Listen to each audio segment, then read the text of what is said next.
Well,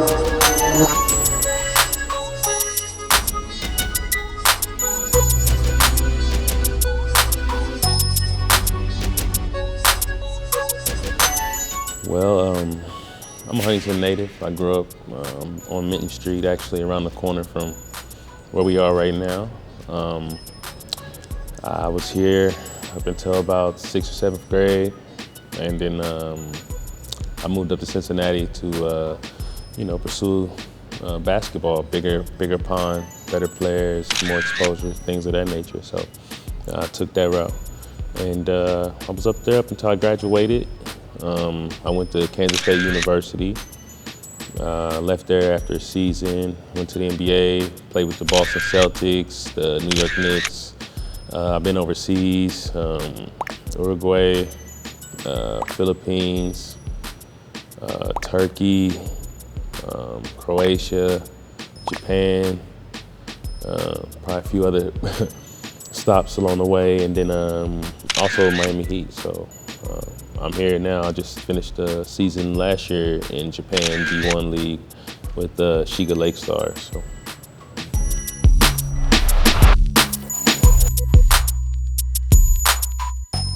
Well, I played football before. I played basketball actually out here, playing for the Wildcats. We were for 1 year, and then we switched up to DC. So probably on the football field, being coached by Mr. David Lee, Sr. Him bringing me out there every day, practicing. And just having me try things out there on the football field, jumping over the line, things like that. So I found out pretty early that I had a different kind of skill set than most. Well, for me, basketball was kind of my escape, if you will. We all come from situations, especially coming from Huntington, there's not a lot of progress shown. So what we really see around us is a lot of negativity. And I was lucky I had people in my life that kind of steered me in a direction away from that, kind of saw my interest early. I would stay up all night just watching basketball games, football games. So I was interested in sports. And my personality too. I had a personality that if I was interested in something, then I would definitely dive head in first. So I think the whole struggle for me was trying to get me on the right path. And I fought along the way like, all young kids do. I've had plenty run-ins here at Thady Lewis with Mr. Hill, actually getting kicked out a few times, being young and stupid, and, but he didn't give up on me, allowed me to come back in here, and I really started, having a love for just being in this place right here. And I stayed in here as long as I could. I mean, there was plenty times Mr. Hill had to kick me out. He probably closed at 6, but he would stay that extra hour to 7, like, come on now to get out. So my thing was just staying focused. I had to find something that, drew my attention. And once I did that, I just put all my energy into just trying to learn as much as I could about it and be as good as I could at it. Well, to me, I mean, it's the fiber of who I am. I'm not a flashy guy. Just a hard-working dude. I'm a simple dude. I'm country. But at the same time, I mean, I've been all around the globe. I know a few things. So at the same time, this is where I'm from. Everything that I know, the genesis of everything I know is here. So it's just kind of refreshing coming back and, just working out in here, just knowing that, man, I really dreamed, actually playing on this side of the court, trying to get to play on the side of the court over here where all the older kids were playing. So just trying to elevate and just going day by day, just, increment, actually getting better to where I'm playing with the older kids, you know what I'm saying? So it's just, this building, man, was just safe for me. Man, I spent a lot of time in here, and, it's like a church.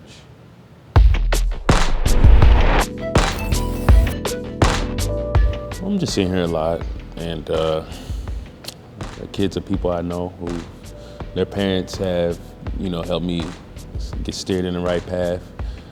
So when I was growing up, I hung out with an age group that was older than me. Just, my cousins, we all lived together, and I couldn't leave the house unless I was with them, and I'm just the youngest one, so I have to tag along. So I know everybody, pretty much, but that's outside of my age group. So having that relationship and just being a little bro around them, we're all grown now, and their children are playing ball, and I play ball, I'm here.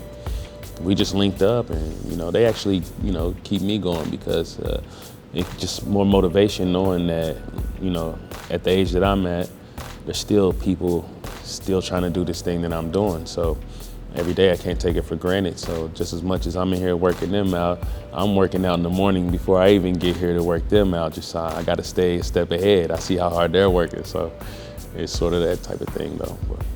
Tell us a little bit about the kid Malachi. Mm-hmm. Yes, sir. He's very talented. He works hard, listener. He's hungry to get better. So he's got a lot of natural abilities. He can shoot the ball, he can handle the ball. He's real court savvy. And things we're just working on here is just trying to sharpen up his game, just really his mental approach and things like that, trying to take a lot of the extra moves that he doesn't have to do. But I think all young players do that. They're just so happy to get out there on the court and learn things, and they're just trying everything. So basically just trying to trim his package down and the stuff that's more lethal, more, to get him open and things like that. But he's gonna be pretty good.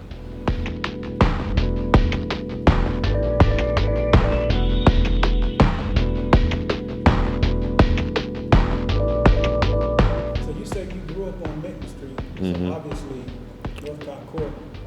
It was in my backyard. I could literally hop my backyard, and I'm in Northcott Court.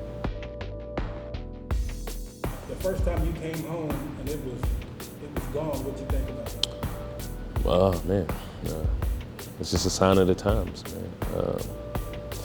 It's kind of disheartening at one point, because it just seems now that there's bigger business to be done.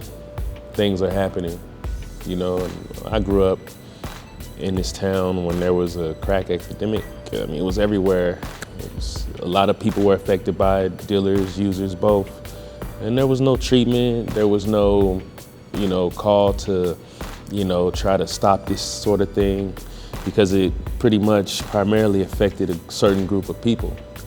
Now we fast forward and we having this, this pill epidemic and all this other stuff. Now we got this thing that's called drug courts, and people can go, they're users, and get rehab and rehabilitation. And my understanding, I'm old enough to know, it just don't seem right to me.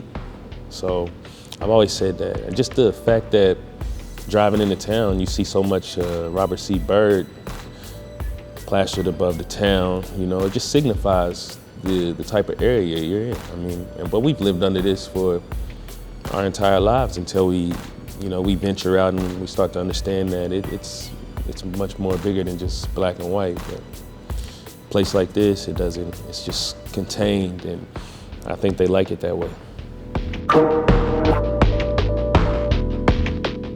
I wouldn't give you any advice. I would simply ask you, what are you willing to give up to get it? That's what it's gonna come down to. Are you gonna put in the time, put in the effort and the work, the dedication to stick at the craft day in, day out, to make sure that you get the result that you want? A lot of people nowadays are so used to having something done in an instant, doing something and being rewarded in an instant, that it takes away from the process of actually working hard for it. It takes away from the enjoyment. Just for a second, like if I were to just give you $1, you would spend it frivolously, right? You wouldn't know how to get another $1, would you? But if you knew how to earn $1, and I showed you how to earn $1, you would be able to earn dollars from that day forward, right? It's just the same thing with any craft. You go in a day, you get $1, you're not gonna get nothing else from it. So you gotta invest that time. So you're gonna have to miss going out with friends, you know what I'm saying? Miss dances, things like that. Because when I partook this path, at 9 years old, I was locked in. 9 years old, I was in the gym 3 times a day. How many 9-year-olds you know are doing that? But I loved it. I seen it on TV, and I would just come in here, and everything I saw on TV, I was just in here all day, just doing that.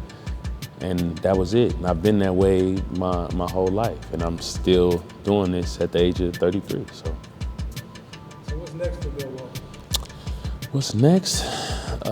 Man, I don't know, man. I'm just, right now, I really feel like God is leading me towards some type of activism, but I just don't want to be, hollow in what I say and what I fight for, There's a lot of things going on in our society right now that's not being addressed, you know what I mean? I really feel like as much as we complain about police brutality and believe that it is a real thing, it's a real thing, and it has to stop, and it's vile. What's even more vile and what's even more disrespectful is how we treat each other. I don't care about any statistics anybody wants to throw out there or any kind of legislator. I don't care about any of that. I'm talking about how we treat each other on a day-to-day basis, period. And we say that, the Black Lives Matter. It can't only matter when it's only taken by a certain group. There's a lot of Black lives that have really not been fought for, a lot of children that are out here in the crossfire of a lot of senseless violence that nobody's fighting for them. Why aren't we marching for those children? You understand what I'm saying? I've seen so much death in my life that I'm to the point where I'm absolutely sick of it, man. I'm absolutely sick of seeing young brothers come from these neighborhoods all over the country, work their asses off, get to a place where they can make money and lose their life. You know what I'm saying? It's disheartening, man. So I think God is pulling me in that way. I may not be able to save grown men or whatever like that, but I know I can use this basketball as my ministry and just try to, talk to as many young, charismatic, outgoing kids as I can and just try to get them, in the right path. Maybe not basketball, but, maybe by playing basketball, you see that, hey, man, it's the same type of process playing this as it is to be a graphic designer or, to be a police officer. You know what I'm saying? We complain about it, but, why not? You got to be the change that you want to see. And so that's where I really feel like that's what's next for me.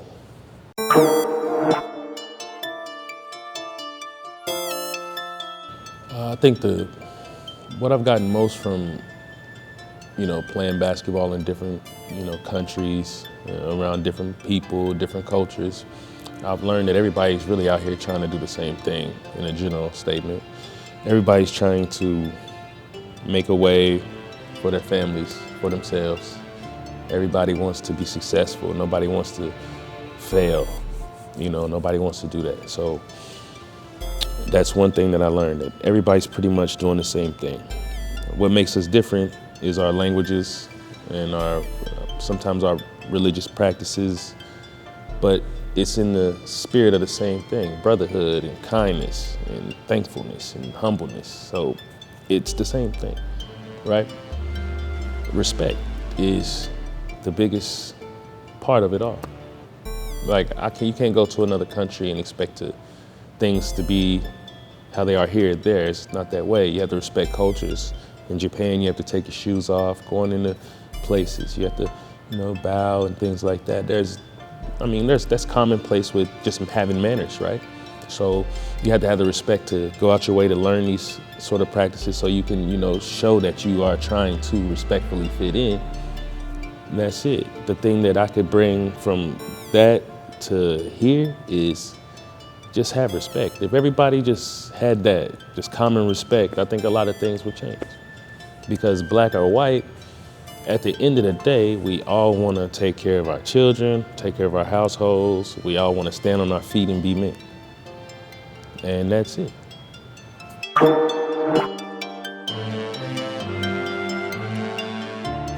It's where I'm from. Just simply that. Everything I've known is right here. And honestly, without somebody, and I'm just gonna say somebody, Duane Barnes actually set me on this path to be who I am today, the man I am today. So that's why I give back, because he didn't have to do that. He had his whole own life going on. He didn't have to stop on Main Street to pick some 9-year-old kid up to come to the gym because that 9-year-old had a dream, right? Imagine.